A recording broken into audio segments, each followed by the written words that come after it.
Assalamualaikum warahmatullahi wabarakatuh.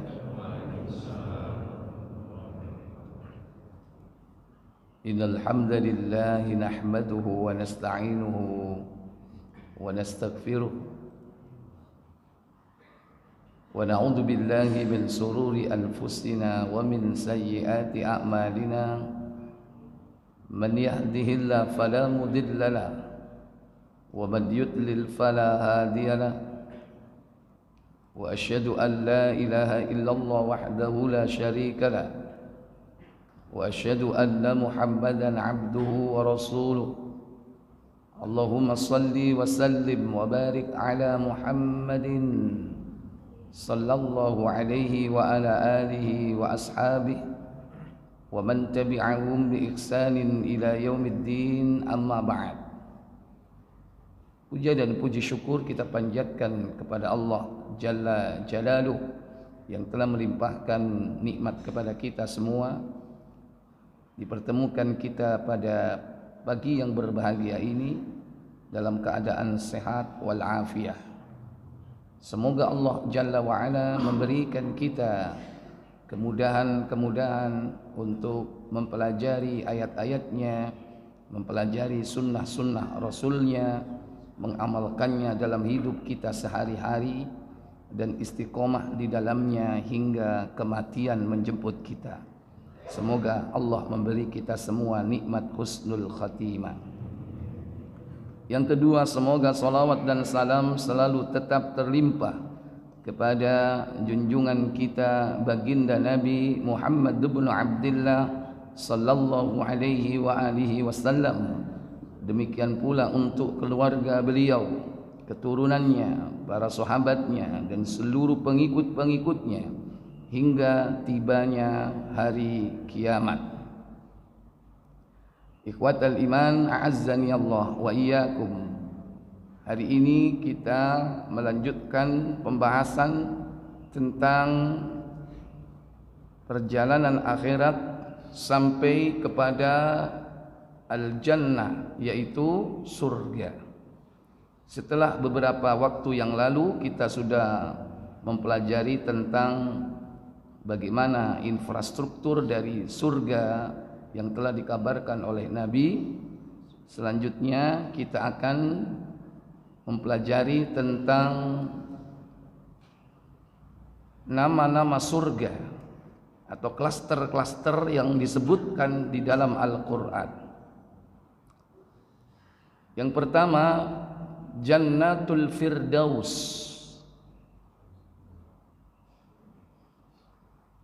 Kemudian yang kedua, Jannatun Na'im.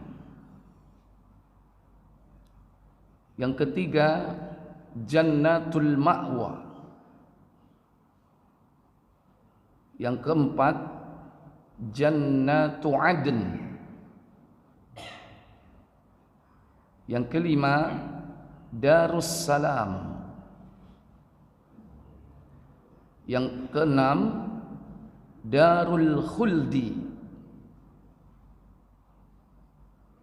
Yang ketujuh, Darul Muqamah. Yang kedelapan, Darul Hayawan. Yang kesembilan, Al-Maqamul Amin. Dan yang ke-10, Maqamus Sidq atau Qadamas Sidq. Maqamus Sidqi. Maqamus Sidq atau boleh dan Qadamas Sidq. Kita mulai dari yang pertama, apa tadi? Jannatul Firdaus. Ini surga klaster tertinggi. Allah menyebut dalam Al-Quran, pertama dalam surah Al-Kahfi ayat 107. Surah 18 ayat 107, kata Allah, Inna innalladzina amanu wa 'amilus solihati kanat lahum jannatul firdausi nuzula. Kanat lahum jannatul firdausi nuzula. Maka Allah akan menyediakan bagi mereka jannatul firdausi, surga firdaus. Sebagai tempat apa? Sebagai tempat tinggal. Khalidina fiha la yabghuna anha khiwala. Apa kata Allah? Mereka kekal di dalamnya, mereka tidak ingin berpindah daripadanya. Iya. La yabghuna anha khiwala. Mereka tidak pengen pindah. Kalau udah di situ ngapain pindah? Karena itu klaster tertinggi. Kalau mau pindah berarti turun. Karena Al-Firdaus ini tingkat keberapa? Wahid. Pertama atau ke-100? Ayo, pertama atau ke-100? Sebetulnya surga itu ranking atau tingkat? Tingkat, bukan ranking. Kalau ranking tertinggi berapa? 1. Kalau tingkat paling tinggi berapa? Ya kebetulan di situ sampai 100, maka tingkat tertinggi 100. Tirmizi 2530.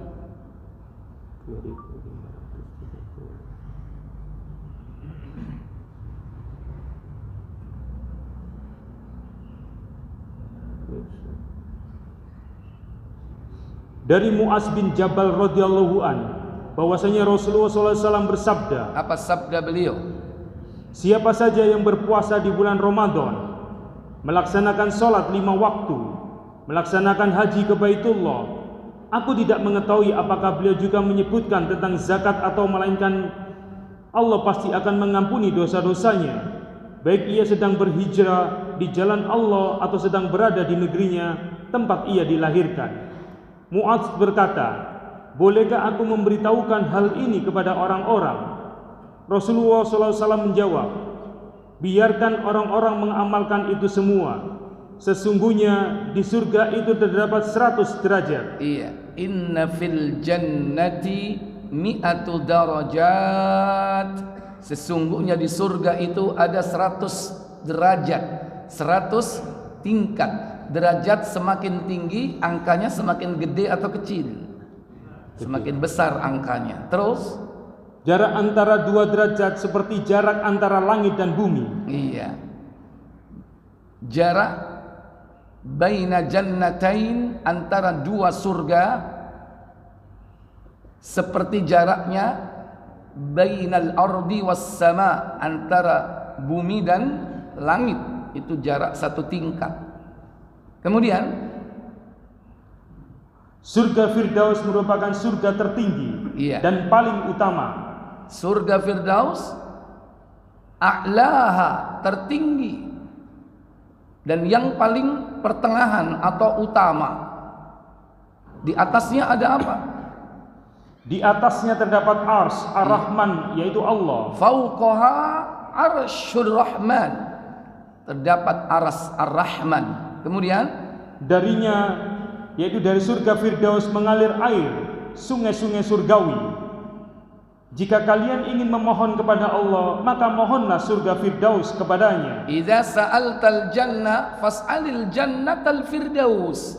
Jika kau meminta surga, maka mintalah surga Firdaus. Jangan berkecil hati, walaupun ini klaster tertinggi. Tapi begitu minta nanti dikasih tingkat ke-25, diterima enggak? Terima. Mintanya Firdaus, tapi Allah ngasih tingkat paling bawah, basement. Kira-kira diterima enggak? Halo? Kayak surga lumayan sampai timbang-timbek malaikat Zabaniyah. Karena tingkat terendah surga itu 10 kali lipat kenikmatan surga.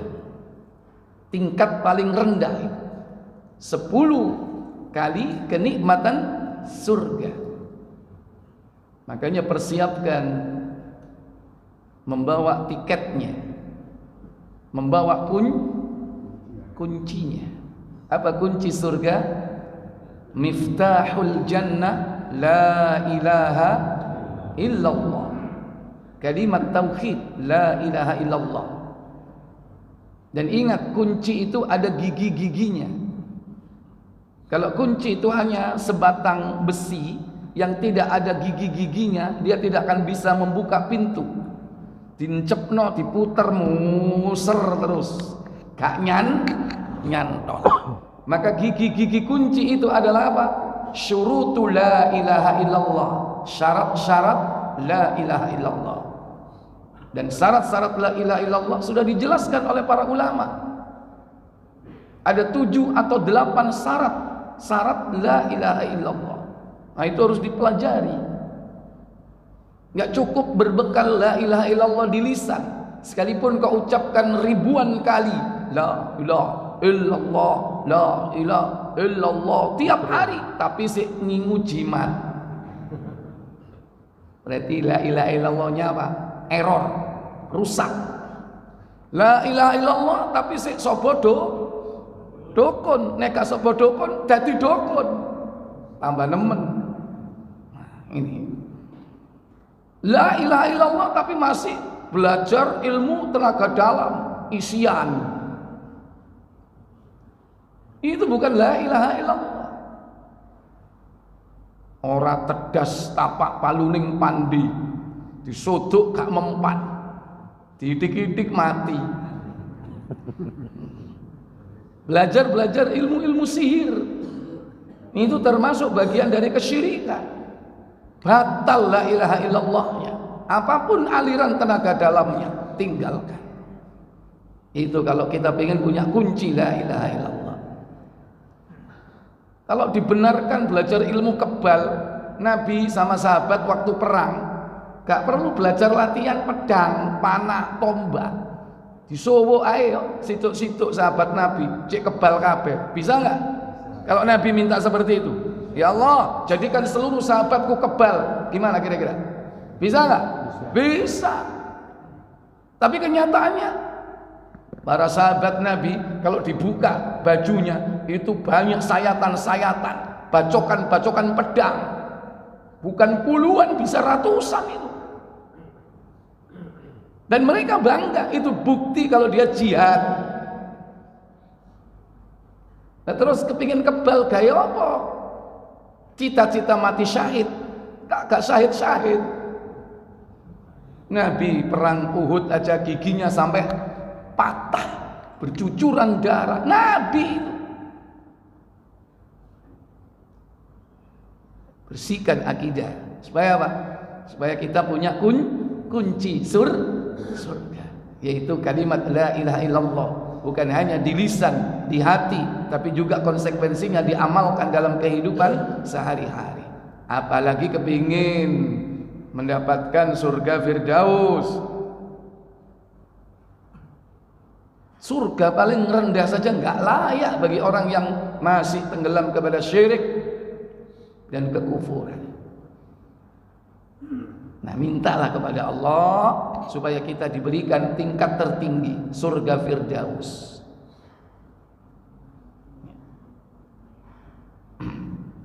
Cuman Bapak Ibu, saudara-saudara sekalian, ketika kita meminta surga Firdaus, berarti kita juga mewujudkan apa yang menjadi syarat-syarat memasukinya. Syarat memasukinya itu sudah dijelaskan oleh Allah. Kalau pengen masuk surga Firdaus, syaratnya kurang lebih di situ disebutkan ada 7 minimal. Sebagaimana disebutkan dalam surah Al-Mu'minun, surah yang ke-23.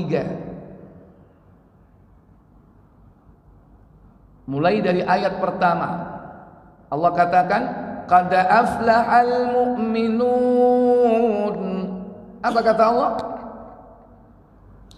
Sesungguhnya beruntunglah orang-orang yang beriman. Sesungguhnya beruntunglah orang-orang mukmin. Jadi nggak cukup muslim, belum cukup, harus mukmin. Duh, apa bedanya muslim dengan mukmin? Muslim itu tingkat paling dasar orang yang beragama Islam. Amaliyahnya mungkin yang diamalkan itu sekedar amalan-amalan zahira yang tampak, terutama yang ada di dalam rukun Islam. Salat, puasa, Ramadan, zakat, haji, umrah, tapi belum bersih dari sifat munafik. Itu masih muslim. Belum bersih dari sifat munafik. Si bujuk, si ngentit, nggak amanah.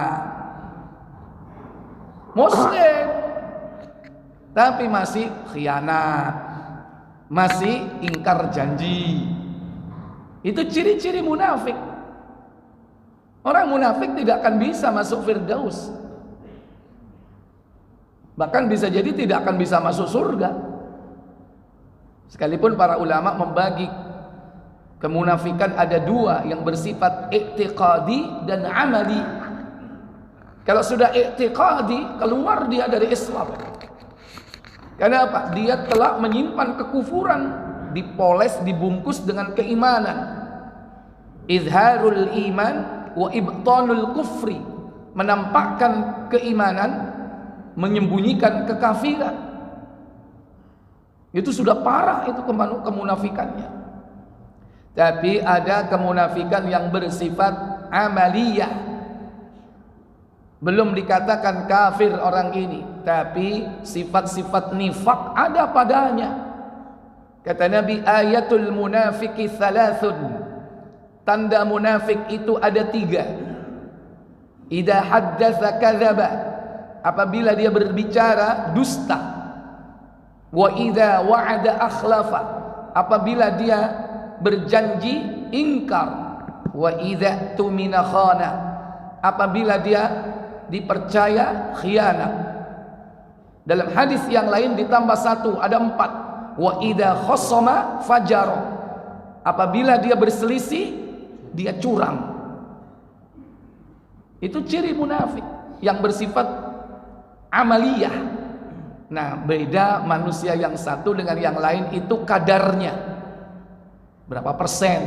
Ada yang 10%, ada yang 20%. Kalau sudah 100%, itu berarti sudah menjadi habit, kebiasaan, bahkan karakter. Bisa masuk kategori apa? Nifak i'tiqadi. Nifak tulen berarti dia. Nah, kadarnya itu ada pada masing-masing kita. Dan kita harus berusaha untuk meninggalkannya. Termasuk ciri dari nifak amaliyah, ciri dari orang munafik itu dari segi amaliyah apa? Males sholat berjamaah subuh dan isya, itu cirinya. Dan ada pada kita. Mungkin saya rajin mene ono malese. Ya kan? Manusia kan begitu. Makanya kita ini tidak bersih dari sifat nifak.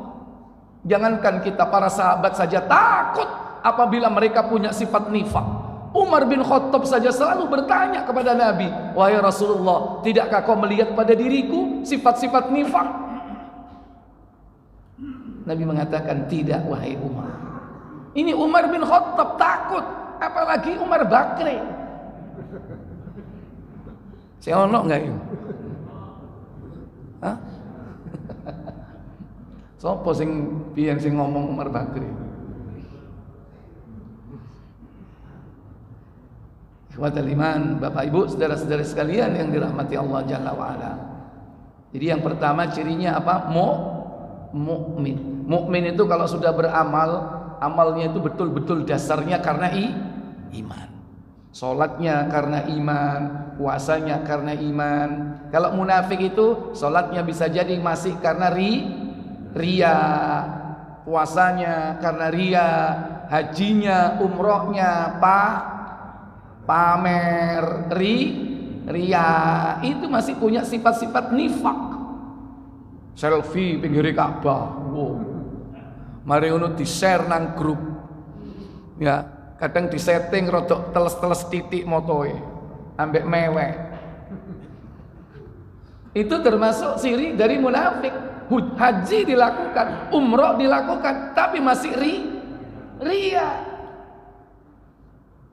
Makanya orang munafik itu cirinya apa? Salatnya saja itu masih karena manusia, hanya pengen ria. Kata Allah Jalla wa'ala dalam surah An-Nisa, surah yang keempat, yaitu pada ayat 142 kalau tidak salah. Innal munafiqina yukhadi'una Allah wa huwa khadi'uhum wa idza qamu ila as-salati qamu kusala yura'una an-nas wa la yadhkuruna Allah illa qalila. Apa kata Allah? Sesungguhnya orang-orang munafik itu menipu Allah, dan Allah akan membalas tipuan mereka. Dan apabila mereka berdiri untuk sholat, mereka berdiri dengan malas. Mereka bermaksud riya dengan sholat di hadapan manusia, dan tidaklah mereka menyebut Allah kecuali sedikit sekali.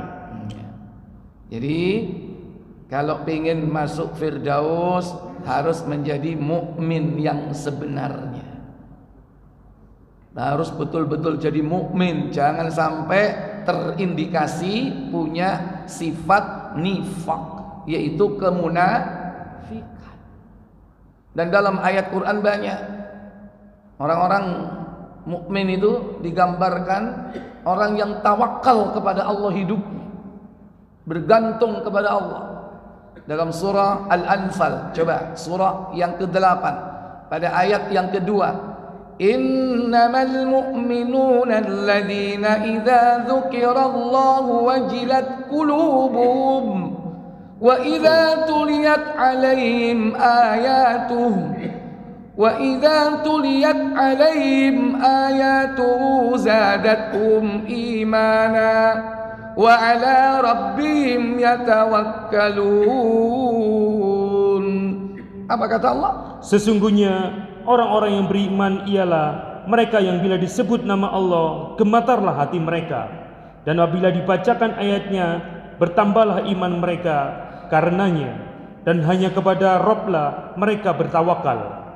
Innamal mu'minuna, sesungguhnya orang-orang mukmin itu hanyalah idza dzukirallah, jika dipanggil disebut nama Allah, wajilat qulubuhum, hati mereka bergetar. Sampean kalau dipanggil nama Allah yang bergetar apanya, Pak? Halo? Hati ini apa HP nih? Hati apa HP? Allahu Akbar, Allahu Akbar. Adzan. Kalau orang mukmin bergetar hatinya, apa yang dilakukan setelah bergetar? Mencolot nang ndi? Masjid. Mencolot rek. Tapi wis bener mencolot mau nang masjid. Tapi kira mencolot nang ndi, nang warkop. Wadon iki pendino adzan ayo mribeni wong. Malah kadang mencolot nang tempat lain. Sama seperti syaitan. Syaitan itu paling tidak suka mendengar suara apa? Suara adzan. Dia lari berkentut-kentut, dan dia mencari tempat-tempat najis bersembunyi di tempat itu. Ono sing mlebu nang septic tank, ono sing mlebu nang WC. Nanti setelah adzan selesai keluar lagi nggodho wong. Terutama sing arep budal nang masjid digodho. Ya kan? Dikongkon noleh liwat arep nang masjid, kongkon noleh, ya kan? Apa? Delok Bal-balan. Total bakso ya. Engko ae sik suwe kok mate. Mangan mula cepetan. Pentol 5 gampang sak lekan ya kan. Ya, dikon tuku. Ya. Nek kan ndelok bakso ndelok apa? Bal-balan. Bal-balan. Iya. Itu. Syaitan menggoda itu dalam perjalanan menuju masjid itu. Jadi orang mukmin itu bergetar hatinya apabila dipanggil nama Allah.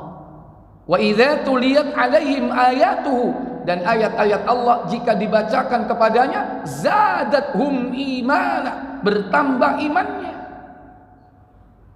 Tutuk malah dilokno kalau ku cerita surga neraka surga gak mari-mari iku koyo ceritane mbahku biyen. Dianggap dongeng orang-orang dulu. Dan yang ketiga, ciri orang mukmin itu apa? Wa ala rabbihim yatawakkalun. Orang yang betul-betul bertawakal kepada Allah, berserah diri kepada Allah. Sudah urusannya serahkan kepada Allah Jalla wa ala. Wis aja dipikiri. Urusan saiki mene. Ojo mikir besok sudah ada yang ngatur. BBM munggah bingung.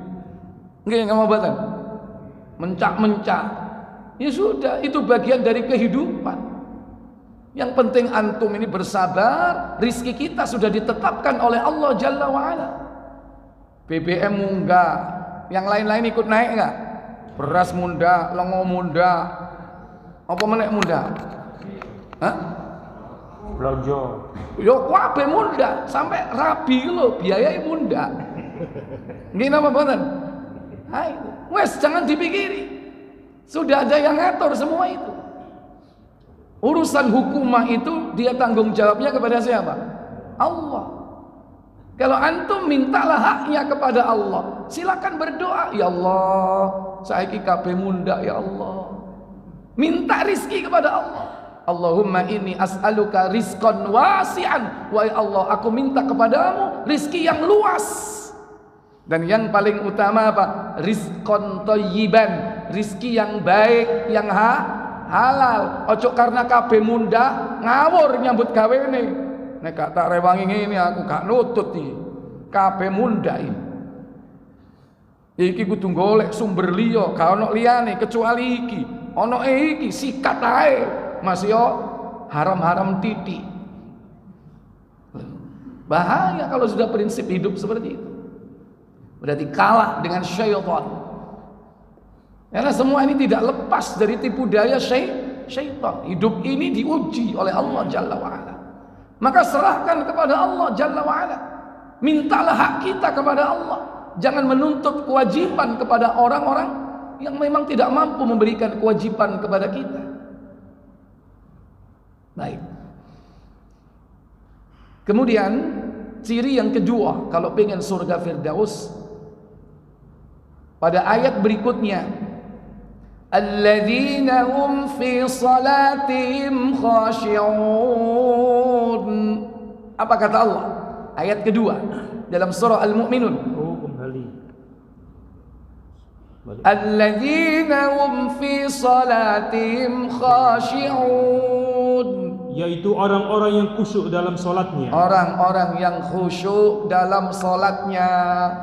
Nek kepingin mlebu surga Firdaus, salate kudu apa? Khusyuk. Aja diplesetno khusyuk, kusuk, kaku nek isu. Apa sikile kaku kabeh, kakean mangan apa? Khusyuk dalam salat. Di situ ada kalimat fi salatihim. Khusyuk itu di dalam salat, bukan di luar salatnya. Kalau di luar salatnya itu secara umum orang-orang mukmin memang diberikan jiwa yang khusyuk. Tapi semua itu berangkat dari apa? Salatnya yang khusyuk. Kita di luar tidak bisa menjadi hamba Allah yang khusyuk kalau tidak belajar salatnya khusyuk dulu. Hamba Allah yang khusyuk itu adalah hamba Allah yang selalu takut kepada Allah, sehingga dalam hidupnya dia enggak sembarangan. Nah itu dibangun kekhusyuan itu dengan cara melaksanakan sholat secara khusyuk. Bagaimana sholat yang khusyuk itu? Sholat yang khusyuk yakni sholat yang sesuai dengan kaifiyah yang diajarkan Nabi, terutama melaksanakan sholatnya itu dengan tumakninah, tidak cepat-cepat. Yang kedua, dia memahami bacaan sholatnya. Karena kadang ada orang yang dia sholat, hafal doanya, tapi kalau ditanya, embu. Kan mau lungguh maca apa? Rabbighfirli warhamni wajburni warfa'ni. Apa artinya? Embu. Enggak tahu. Tadi kamu sholat berdiri baca apa? Al-Fatihah. Apa artinya? Enggak tahu. Fatal kalau sudah seperti itu. Mana bisa khusyuk kalau enggak memahami seluruh bacaan sholat. Harus memahami bacaan sholat. Sudah enggak tumaknina, sholatnya cepat-cepat, enggak ngerti apa yang dibaca. Jangankan kita enggak tahu artinya, yang sudah tahu artinya saja enggak boleh gelambiar. Enggak boleh gelambiar. Makanya dalam Islam itu enggak boleh sholat sementara apa? Akal kita ini enggak sadar sepenuhnya. Sehingga orang yang sholat dalam keadaan ngantuk itu bisa merusak bacaan sholat. Juga termasuk sholat dalam keadaan mabuk. Sama, intinya adalah akalnya ini enggak berjalan dengan normal. Kata Allah dalam surah An-Nisa ayat 43, Ya ayyuhalladzina amanu la taqrabus salata wa antum sukara hatta ta'lamu ma taqulun. Apa kata Allah? Hai orang-orang yang beriman, janganlah kamu sholat sedang kamu dalam keadaan mabuk. Mabuk artinya apa? Akalnya tidak logis, akalnya tidak sehat, akalnya tidak normal. Tentu bukan hanya mabuk kalau akal nggak normal, apa? Ngantuk berat. Allahu Akbar. Bismillahirrahmanirrahim. Waladdallin. Karo nih langsung jalan pintas. Diterima nggak? Nggak diterima. Kenapa? Ngantuk berat. Bisa jadi waktu sujud tidur. Ini contoh, jangan kau mendekati sholatmu wa antum sukaro, sementara apa? Dalam keadaan akalnya ini tidak normal. Hingga kau apa? Lanjut. Sehingga kamu mengerti apa yang kamu ucapkan. Hingga kau harus mengerti apa yang kau ucapkan. Ini artinya apa? Sholat itu harus memahami apa yang diucapkan. Dan itu cara agar kita khusyuk, tumakninah, memahami bacaan. Dan hakikatnya orang khusyuk itu berangkat dari keimanan kepada Allah dan hari akhirat. Dengan iman yang kokoh, orang itu bisa khusyuk. Karena memang berat orang sholat khusyuk itu, tapi kita harus bangun kekhusyuan itu. Kata Allah Jalla wa'ala dalam surah Al-Baqarah ayat 45, Wasta'inu bis-sabri was-salat wa inna lakabiratun illa 'alal khashi'in. Apa kata Allah? Jadikanlah sabar dan sholat sebagai penolongmu, dan sesungguhnya yang demikian itu sungguh berat. Berat sholat, apalagi dijadikan sebagai sarana menolong. Dan kita diperintah untuk minta pertolongan kepada Allah melalui perantara as-sabru, sabar, was-salat, dan salat. Tapi itu berat.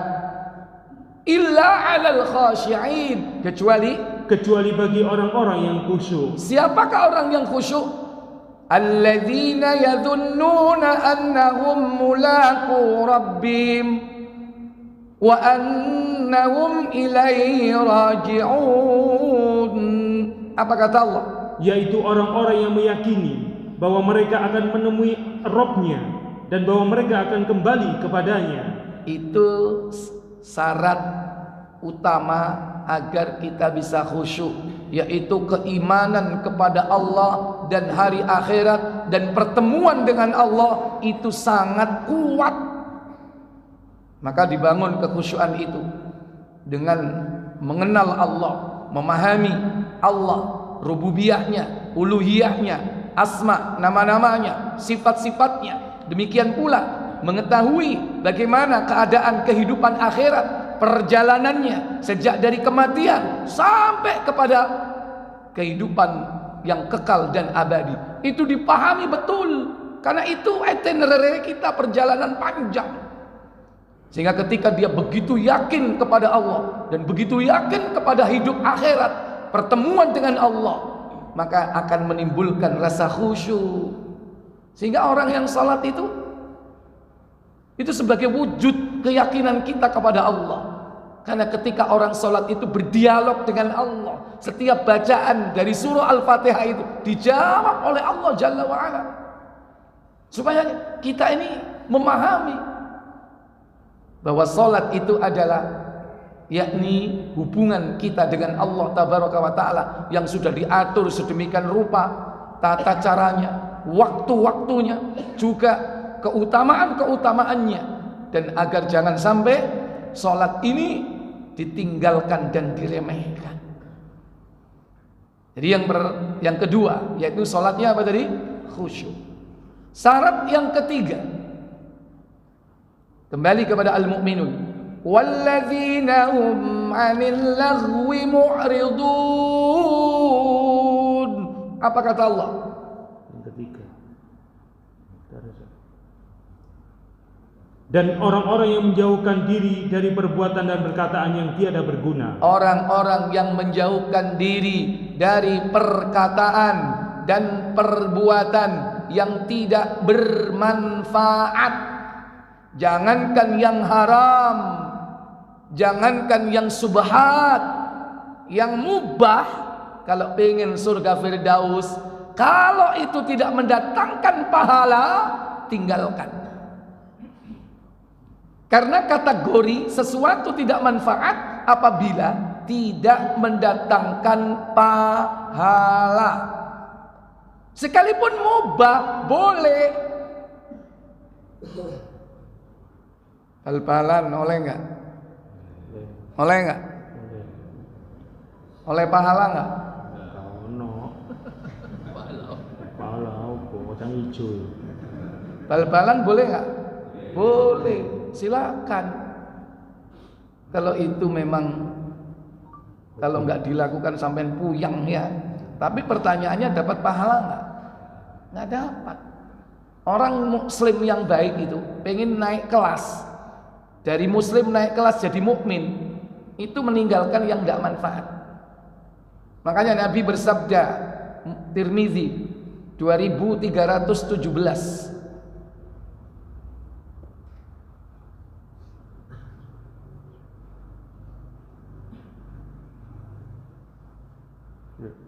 silakan. Dari Abu Hurairah radhiyallahu an, ia berkata, Rasulullah SAW bersabda. Apa sabda beliau? Di antara bagusnya keimanan seseorang adalah meninggalkan apa yang tidak bermanfaat baginya. Iya. Nabi bersabda, min husni islamil mar'i, di antara bagusnya keislaman seseorang, berarti dia sudah naik tingkat menuju ke mukmin setelah muslim. Di antara bagusnya keislaman seseorang adalah tarkuhu ma la ya'ni, meninggalkan apa saja yang tidak bermanfaat baginya. Bagaimana yang tidak bermanfaat bagi seseorang muslim? Bagi seorang muslim yang tidak manfaat itu adalah yang tidak mendatangkan pahala. Kenapa demikian? Hidup kita di dunia ini adalah mengumpulkan pahala. Terus kita invest pahala. Mulai dari bangun tidur sampai tidur kembali, bahkan dalam tidur itu sendiri itu pahala. Bagaimana caranya? Begitu bangun dia baca doa, alhamdulillah alladzi ahyana ba'dama amatana wa ilaihin nusur. Jeleng oleh pahala. Kalau pengen ditingkatkan lagi apa? Baca surah Ali Imran ayat 190 sampai 200 terakhir. Dan itulah yang dilakukan Nabi setiap bangun tidur. Baca surah Ali Imran. Inna fi khalqis samawati wal ardi wa ikhtilafil laili wan nahari la ayatil liulil albab sampai terakhir dibaca. Iku senang tempat tidur itu dibaca. Baru kemudian kamar mandi, berwudu atau mandi berwudu, kemudian sholat. Kalau belum subuh, sholat 2 rakaat ringan, ditambah tahajud, ditambah witir, sudah pahala terus itu. Berangkat ke masjid pahala, di masjid pahala, pulang ke masjid pahala, di rumah bertemu anak cucu, bersenda gurau dengan istri, pahala. Semua harus dengan pahala. Mari ngono ngeteki manuk, titik.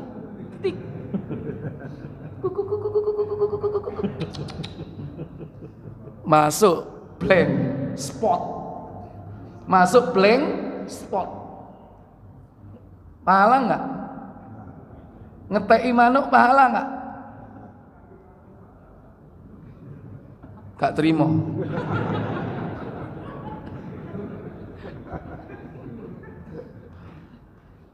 Nek kepingin oleh pahala teko manuke culno. Sampai oma usahno rek timbangane aku mangani bendina buka culno. Pahala enggak? Pahala. Emane rek 1 juta iki. Pingin menang iki. Bukan berarti enggak boleh pelihara burung, silakan. Tapi pertanyaannya mendatangkan pahala tidak? Tidak mendatangkan pahala. Kalau pengen pahala, beli burung yang banyak. Lantas sampai di rumah diapain? Dilepas, itu pahalanya besar. Kalau pengen dapat pahala, caranya bagaimana? Ahli hobi burung, bagaimana caranya? Kalau pengen punya burung sampai dibawa ke akhirat, manukmu sampai nang akhirat, caranya apa? Amalno surat Al-Baqarah sama Ali Imran. Baru nanti sampean betul-betul punya burung. Buka Muslim nomor 771. Ono dalile. Tukang hobi manuk. Saya tidak tahu satu-satu, ya kan? Iya. Ini loh kalau pengen burungmu sampai ke akhirat, ini bawaan. Bacalah Al-Baqarah dan Ali Imran. Silakan. Dari Abu Umamah Al-Bahili radhiyallahu an, ia berkata, dia mendengar Rasulullah SAW bersabda, bacalah Al-Quran, karena dia akan datang memberi syafaat kepada pembacanya pada hari kiamat nanti. Bacalah Sahrawain, yaitu surat Al-Baqarah dan Ali Imran, karena keduanya akan datang pada hari kiamat nanti seperti 2 tumpuk awan menaungi pembacanya, atau seperti apa? 2 kelompok buruh yang sedang terbang dalam formasi hendak membela pembacanya. Seperti 2 kelompok burung. Ada 2 kelompok burung yang membentuk sebuah formasi hendak membela para pembacanya. Amal no Al-Baqarah. Ambil apa mang? Ali Imran. Manukmu teko mbelo awakmu. Dibela kita ini. Kita nggak tahu itu manuk opo, ya, cucak rowo, opo emprit, kita nggak tahu. Yang jelas itu burung yang Allah ciptakan untuk membela kita. Allah wujudkan pahala kita itu menjadi konkret, karena pahala-pahala di akhirat itu diwujudkan konkret. Di antaranya menjadi burung. Bahkan burung ini akan membela kita. Tapi manukmu nang donya sing mau openi bendina iku, mau keimangan, engko bakal mbela awakmu enggak? Halo? Bahkan bisa sebaliknya, nyucui awak kita. Soalnya apa? Rong dino gak keimangan. Dia akan minta kepada Allah, ya Allah, saya mati gara-gara gak dikasih makan, doa ya Allah. Dia suruh balas, cucui sampean. Ikhwatal iman, aizakumullah. Mukmin kalau pengen masuk Firdaus, yang gak manfaat tinggalkan. Jangan 24 jam. 24 jam waktu kita ini blank hanya apa? Gak ada pahalanya. Mending sampean guyonan mbek bojo, ya kan? Jumpritan, dul-dulan, benteng-bentengan mbek bojo. Pahala itu. Iku kasarane iku mosok benteng-bentengan rek. Sampean mlebu kamar kuncien wis mbuh la opo ya kan? Dolenan mbek bojo mbuh la opo. Silakan, itu justru berpahala daripada yang enggak lain-lain. Tapi saya juga kadang-kadang kasihan orang-orang itu punya hobi. Gara-gara apa? Bojone dijak dolenan gak gelem. Mangane melayune nang manuk, ya kan? Nek gak ngono melalui nang kali nggo walesan, ya kan? Apa nang omah bosen kalau sing didelok. Bojo dijak dolenan gak gelem, mancing ae. Lah kalau sudah mancing begitu, maaf. Boleh nggak mancing? Datang pahala nggak? Tidak akan mendatangkan pahala. Ya. Oleh iwak. Kecuali kalau memang mancing itu ma'isyah kita, mata pencaharian, nelayan, ya. Atau memang kerjanya nyari ikan, dapat ikan dijual, dapat duit untuk menghidupi anak istri. Itu ma'isyah, boleh, dapat pahala gede. Lah sampean iki lho pegawai kantor, yo benulan oleh gaji, terus nang pinggir kali ku lha opo ngono. Tengo kadang bengi-bengian nang rolak. Lah opo jam 12 bengi nang rolak iku. Ya.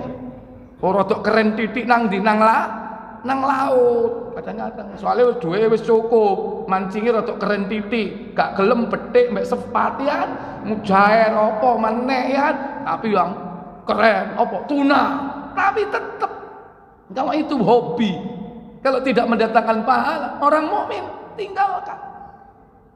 Apa meneh hobine gedhekno awak, ya kan? Fitness bendino, membentuk tricep, membentuk bicep, membentuk sayap, kayak apa? Ya kan?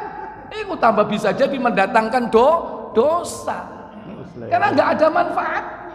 Yang diperintahkan itu adalah belajar, latihan memanah, latihan pedang, latihan berkuda, yang memang diperintah oleh Nabi SAW. Nabi SAW mengatakan tidak akan sia-sia perbuatan seorang lelaki, tidak sia-sia sebuah permainan, yaitu dalam 3 perkara. Pertama, bermain dengan panahnya. Kedua, bermain dengan kudanya. Ketiga, bermain dengan istri-istrinya. Nggak akan sia-sia ini, datangkan pahala ini. Mau nyari yang lain. Maka disebutkan orang mukmin dalam surah Al-Mu'minun, yakni meninggalkan apa yang tidak bermanfaat, baik perkataan ataupun perbuatan. Termasuk perkataan, nek gak manfaat wis gak usah dibicarakan. Cari yang bermanfaat untuk kebaikan dunia akhirat. Baik. Kemudian ciri yang keempat, walladzina hum lizzakati fa'ilun, dan orang-orang yang menunaikan zakat. Yang kelima, walladzina hum li furujihim hafizun, dan orang-orang yang menjaga kemaluannya. Orang yang memelihara kemaluannya, dijaga, jangan sampai melakukan perbuatan zina, melakukan perbuatan homo, melakukan perbuatan lesbi. Pokoknya dijaga kemaluannya. Illa ala azwajim aw ma malakat aymanuhum fa innahum ghairu malumin. Apa katanya? Kecuali terhadap istri-istri mereka. Cek mantep ya. Sengaja iki. Ya, kecuali kepada istri-istri. Mentang-mentang deh. Mentang-mentang bojone akeh makane istri-istri. Ya. Illa ala azwajim, kecuali kepada istri-istri mereka, ya. Au ma malakat aimanuhum, atau budak-budak yang mereka miliki. Maka dua inilah sarana untuk menyalurkan syahwat, yaitu istri dan budak. Yang ada sekarang cuman istri. Kalau budak mungkin saat ini belum, tapi suatu saat mungkin nanti akan terjadi lagi, di mana ketika kaum muslimin berperang dengan orang kafirnya kalah, nanti dapat harta rampasan perang. Di antaranya para wanita-wanita yang ditawan. Maka wanita-wanita yang ditawan itu akan menjadi budak. Dan begitulah proses di dalam munculnya perbudakan. Di antaranya melalui apa? Perang. Dan itu akan terjadi suatu saat nanti. Karena Al-Quran ini akan selalu up to date sampai akhir zaman. Nah, kalau sudah perang, tawanan wanitanya banyak, dibagi. Kon jenderal, oleh pitu. Kon kopral, oleh siji. Nah, bagi. Dan itu jadi budak, ya. Ini komandan nih. Hah? Ya. Itu. Ya, jadi itu prosesnya dalam Islam. Kenapa terjadi perbudakan? Karena ada perang. Dan dalam Islam itu budak ini sarana untuk mendapatkan pahala. Bagaimana caranya? Dengan membebaskannya. Apalagi dia pengen dapat dua pahala. Apa? Budak wanitanya ini dididik dengan baik, dibebaskan, lantas dinikahi. Dia dapat berapa pahala? 2 pahala. Itulah yang dilakukan oleh Rasulullah terhadap siapa? Sofia binti Huyai, salah seorang dari wanita tawanan, yakni Bani Israel, orang-orang Yahudi yang kalah perang Khaybar. Masih muda, Pak, 19 tahun, Pak, baru menikah, belum malam pertama bojone mati gara-gara perang Khaybar. Ya. Sebetulnya si Sofia ini sempat dibawa oleh siapa? Oleh Dihya Al-Kalbi. Cuman sahabat yang lain protes, ya Rasul, gak pantes iku dia oleh Sofia. Rasul gak ngerti sapa Sofia itu. Gorene Sofia, gorene didelok. Oh iya, baik Dihya, kon gak cocok mbak Sofia. Kamu cari 4 wanita lain Sofia untuk saya. Tepat. Nabi pantas gak? Karena ternyata suami dari Sofia ini pemimpin pasukan yang ada di Khaybar, yang kemudian tewas mati dalam perang Khaybar. Ya pantas mendapatkan Sofia. Tapi sebetulnya Sofia ini jauh sebelum itu dia sudah tertarik kepada Islam. Karena apa? Karena kejujuran, karena kebenaran yang Allah berikan dalam hati Sofia. Sehingga apa? Ketika bertemu dengan Nabi, ibarat apa? Pucuk cinta. Tiba. Pucuk dicinta. Oh, pucuk dicinta. Ulam tiba. Cocok ini cari wong situ. Nah, jadi seperti itu yang terjadi. Maka antum pelajari itu, ya, yang namanya Sofia di dalam kitab Ummahatul Mukminin, istri-istri beliau, bagaimana prosesnya Nabi itu memperoleh Sofia. Nah, itu contoh. Setelah itu dibebaskan oleh Nabi, kemudian dinikahi. Seandainya tidak dinikahi, budak itu cukup dijima saja, boleh nggak? Boleh. Tapi Nabi tidak.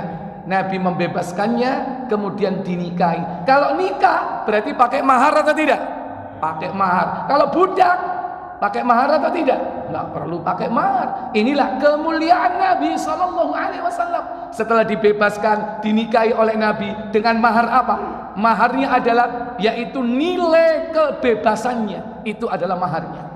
Kemudian Sofia disuruh kembali. Wahai Sofia, kalau kau mau tinggal bersama aku, silakan. Kalau mau kau kembali kepada kaummu, silakan. Dikasih pilihan. Apa pilihan Sofia? Tidak, aku ingin bersama engkau, wahai Nabi Sallallahu Alaihi Wasallam. Makanya sampai Aisyah, Hafsah cemburu, payu soalnya. Kenapa? Wajahnya beda. Situ bangsa Arab, iki situ bangsa Bani Israel. Cantiknya beda. Nah, itulah yang membuat Aisyah sempat apa? Sempat cemburu. Sampai dilokno, Yahudi. Nangis Sofia. Wadul nang Kanjeng Nabi, aku dilokno Yahudi ambek Aisyah. Kata Rasulullah, tidak, justru kau lebih mulia. Sampaikan kepada Aisyah, apa? Suamimu Nabi, pamanmu Nabi, bapakmu juga Nabi. Ada 3. Bapakmu Yakub, pamanmu Musa, dan kau punya suami sekarang Nabi. Adapun Aisyah, mek bojone tok Nabi. Itu Pak, seneng hati ini. Loh, kecerdasan seperti itu harus dipunyai agar istri-istrinya ini apa? Nurut. Wes jadi terus itu belajar kepada kitab Ummahatul Mukminin. Jadi salah satu di antara contoh budak itu termasuk di antara yang dihalalkan, karena di zaman Nabi Shallallahu Alaihi Wasallam para sahabat itu banyak memiliki budak.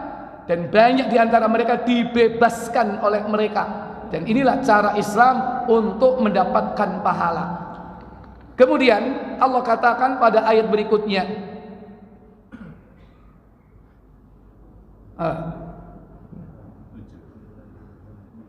فَمَنِ ابْتَغَى وَرَاءَ ذَلِكَ فَأُولَئِكَ هُمُ الْعَادُونَ. Apa katanya? Barang siapa mencari di balik itu semua, maka mereka itulah orang-orang yang melampaui batas. Iya. Barang siapa mencari selain dari semua itu, selain dari istrinya, selain dari budak-budaknya, yakni melakukan zina, melakukan perbuatan-perbuatan keji yang lainnya, maka mereka itulah orang-orang yang melampaui batas. Kemudian ciri yang ke-6, orang kalau ingin surga Firdaus, maka syarat ke-6, walladzina hum li amanatihim wa ahdihim ra'un. Apa katanya? Dan orang-orang yang memelihara amanah-amanah yang dipikulkannya, orang-orang yang memelihara amanah-amanah yang dipikulnya atau janji-janji yang diucapkannya. Berarti orang ini munafik atau tidak? Kalau dia pegang amanah, berarti dia betul-betul mukmin. Kalau dia tepati janji, berarti dia jauh dari sifat nifak, kemunafikan. Ini ciri ke-6. Ciri orang yang bakal dapat Firdaus, yakni bahwa dia orang yang amanah dan juga tidak ingkar kepada janji. Dan yang ke-7, walladzina hum ala salawatihim yuhafizun. Apa katanya? Dan orang-orang yang memelihara salatnya. Dan orang-orang yang memelihara salatnya. Kalau tadi yang pertama, yang kedua khusyuk di dalam salat. Dan baru kemudian yang kedua tentang salat apa? Dijaga, dipelihara salatnya. Bagaimana maksudnya dipelihara salatnya? Pertama, dijaga ilmu salatnya. Orang itu harus tetap melaksanakan salat itu didasarkan atas ilmu. Kalau sudah belajar bagaimana kaifiyah tata cara salat, harus selalu dijaga ilmu itu. Jangan sampai ditinggalkan, jangan sampai diremehkan. Tentang syarat-syaratnya, tentang rukunnya, tentang yang membatalkannya. Dulu strength terhadap apa yang membatalkan sholat, tapi dalam perkembangannya imannya ketika lemah, dia tidak perhatian lagi kepada perkara-perkara yang dapat membatalkan sholat. Berarti dia tidak memelihara apa? Ilmu sholatnya. Yang kedua, dipelihara yaitu tumaknina dan khusyuknya. Tumakninanya dijaga, khusyuknya dijaga. Tadi yang pertama syaratnya khusyuk, itu perlu terus dijaga karena iman itu naik turun.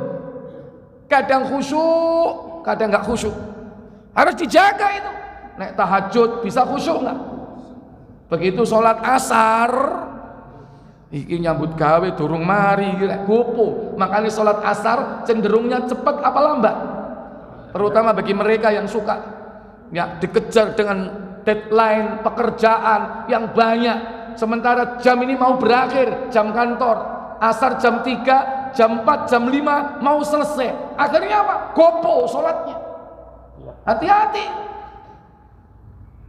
Dan banyak orang apa? Maaf, lupa rokaat sholat itu di sholat asar. Sholat subuh, ono nggak mau ngelari rokaat? Mek loro. Yo kebacut itu sampai lali, mosok sholat sak rokaat. Maghrib jarang, tapi yang banyak salah rokaat sholatnya, yaitu kalau enggak zuhur, asar. Kenapa? Karena otaknya ini sudah kebeken tandang gawe, terlalu banyak pekerjaan, urusan dunia, sehingga apa? Lali, lupa. Makanya kalau bisa berjamaah. Lah sing repot iki imame malah sing lali. Ya, tapi dan tetap lebih utama berjamaah. Kenapa? Kalau lupa ada yang ngingatkan. Nggak mungkin kan sholat asar 2 sop lali kabeh. Masa tahu? Kaono ya kan? Nggak ada janjian ayo lali kok, jarno enek lali. Cepat oleh diskon ya. Jadi tidak mungkin, makanya dianjurkan sholat berjamaah. Terutama apa? Nabi mengingatkan asar itu asar. Dalam surat Al-Baqarah 238. Hafidhu 'alas salawati was salatil wusta wa qumu lillahi qanitin. Apa katanya? Peliharalah semua sholatmu dan peliharalah sholat wusta. Sholat wusta yaitu sholat asar. Arti dari al-wusta pertengahan. Pertengahan antara apa? Pagi, subuh dan zuhur. Dengan apa lagi? Maghrib dan isya. Sholat pagi dan sholat malam. Sholat siang dan malam. Tengah-tengahnya adalah apa? Asar. Terutama wassalatil wusta wa qumu lillahi qanitin, dan berdirilah untuk Allah dalam sholatmu dengan khusyuk. Itu cara memelihara sholat, memelihara ilmunya, memelihara tumakninanya, memelihara yakni apa? Khusyuknya, dan juga memelihara waktu-waktunya. Bagaimana memelihara waktu? Yaitu dengan cara sholat berjamaah. Itu memelihara waktu. Dan kalau tidak, misalnya kita di suatu tempat, di sebuah pekerjaan, instansi, atau di sebuah institusi, di situ ada orang yang bekerja, waktunya sholat diundur. Alasannya apa? Meeting, apalagi rapat. Alasannya apa? Telekonferensi. Pokoknya macam-macam alasannya.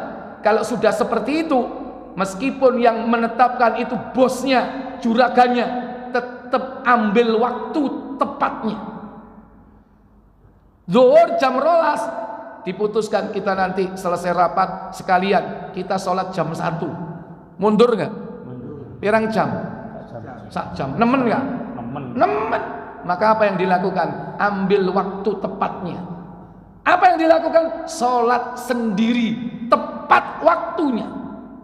Walaupun kau keluar dari jamaah. Nah, nanti kalau mereka jamaah, ikut lagi. Yang pertama, sholat kita sebagai hurmatil wakti, ya, dalam rangka menghormati waktu agar kita tepat waktunya. Dan yang kedua, ambil fadilah jamaahnya. Mana dalilnya? Buka Muslim nomor 406. Berarti sholatnya berapa kali? 2 kali. Maka salah satu di antara sholatnya akan dinilai oleh Allah sebagai ibadah sunnah, pahala lagi, ya. Ojo ngeruntel. Kalau orang tahu ilmu langsung sholat. Oh, rapat gak mari-mari. Loh, jam yamin 12:30. Oh, Mekah ya kan. Kaenan. Izin, maaf Pak, ke belakang sholat sendiri. Kecuali antum berani, Pak maaf, waktunya sholat, kita harus tepat waktu. Berani nggak? Ya, silakan sholat. Besok jangan masuk ya, selama-lamanya. Silakan. Dua, 400. Kalau nggak salah 406.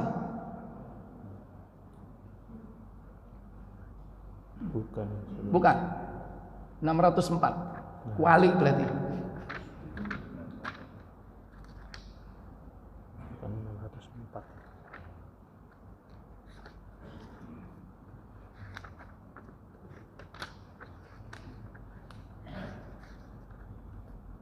Dari Abu Dzar ya. Oh iya. Silakan. Dari Abu Dzar Al-Ghifari. Al-Ghifari radhiyallahu an, ia berkata, Apa katanya? Rasulullah SAW bertanya, Apa sabda beliau? apa yang Anda lakukan jika semua pembesar atau pejabat negeri telah sama-sama mengundurkan sholat dari waktunya? Mengundurkan sholat dari waktunya. Terjadi nggak? Iya. Sinyalemen Nabi ini 14 abad yang lalu sudah disebut. Sekarang terjadi nggak? Oh, terjadi banget, sudah jauh. Parah sekarang malah. Ya. Lanjut. Jawabku, apa perintah Anda kepadaku? Jawab Rasulullah SAW, sholatlah kamu sendirian pada waktunya. Sholatlah kalian sendirian tepat pada waktunya.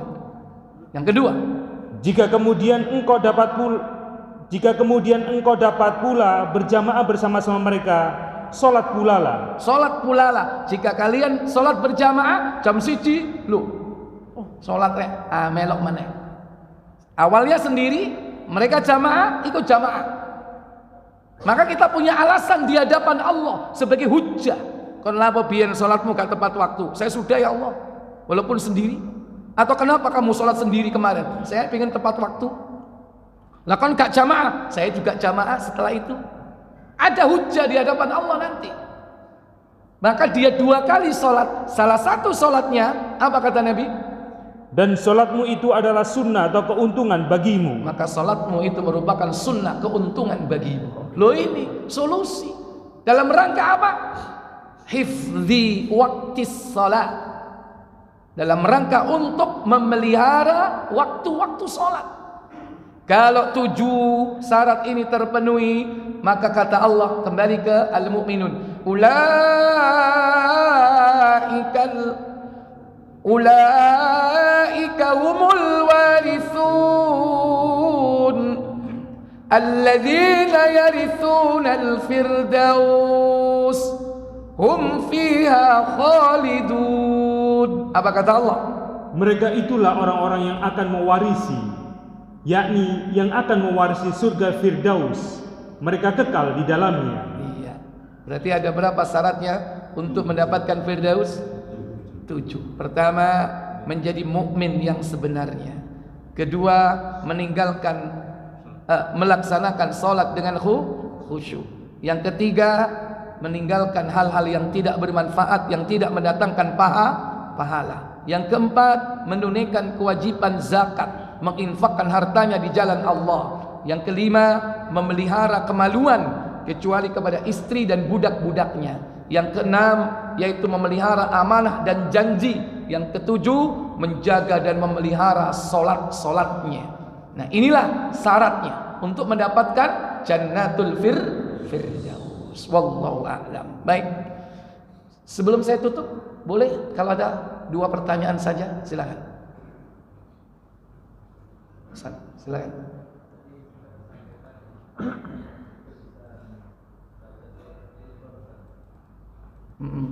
Baca Al-Baqarah dan Ali Imran.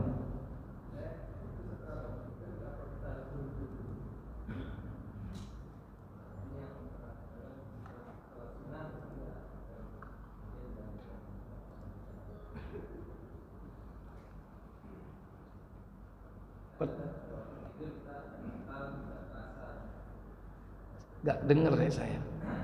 Gimana coba dikerasin dikit.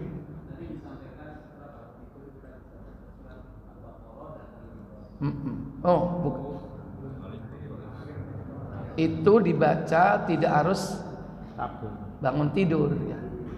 Dibaca setiap saat. Oh, yang bangun tidur. Yang Ali Imran 190. Ya, terus gimana maksudnya? Sebelum sholat terakhir.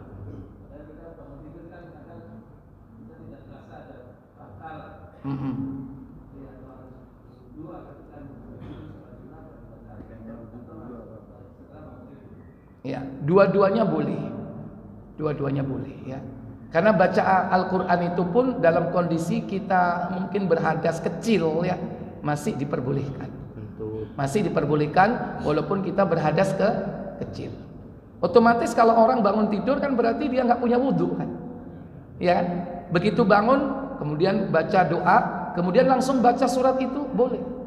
Atau mungkin juga dia apa? Bangun ke kamar mandi, kemudian buang air, berwudu, kemudian baca itu, silakan. Atau sholat dulu tahajud 2 rakaat baru baca itu, boleh.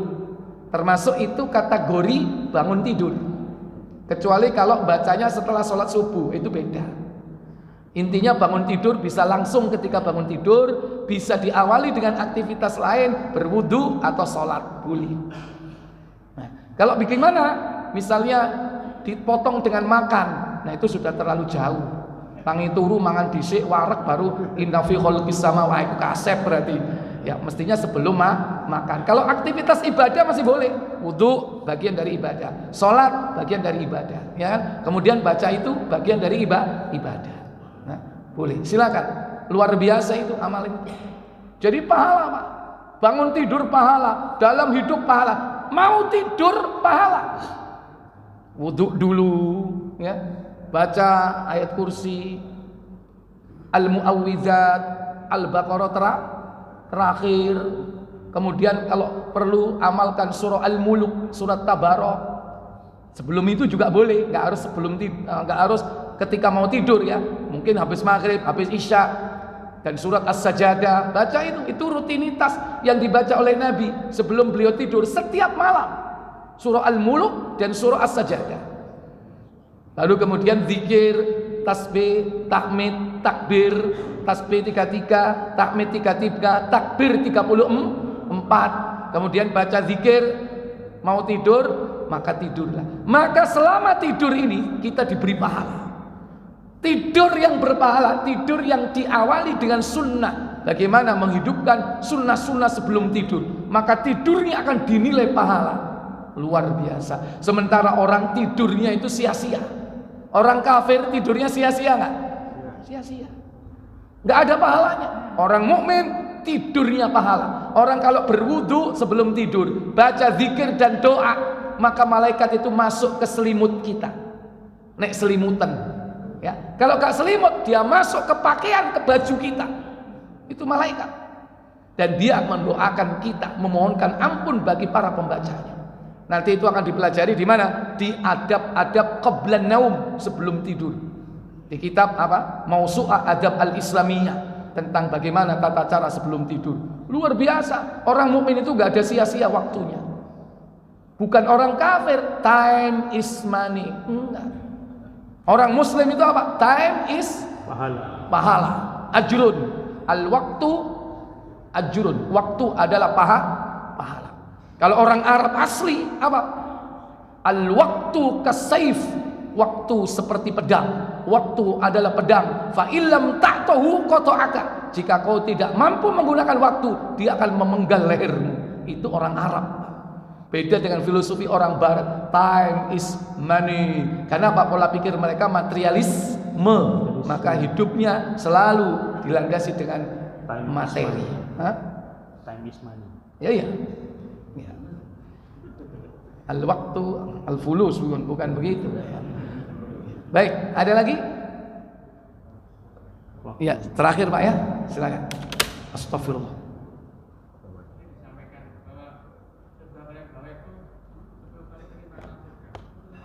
Sepuluh kenikmatan dunia. Rada gelambiar mau kita nih. Surga paling rendah itu 10 kali kenikmatan dunia, bukan 10 kali kenikmatan surga. Lu enake.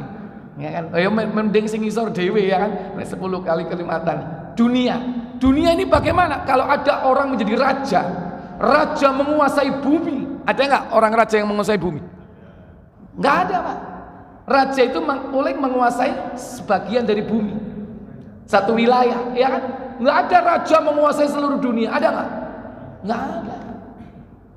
Nggak ada menguasai. Ini Pak, orang yang diberi nikmat surga itu minimal dia menguasai seluruh bumi. diberi kenikmatan seluruh bumi ini, dan itu 10 kali lipatnya. Itu surga paling rendah, paling ringan. Makanya kita diperintah untuk apa? Berlomba-lomba, fastabiqul khairat, untuk meraih surga. Itu perintah Allah dan Rasulnya.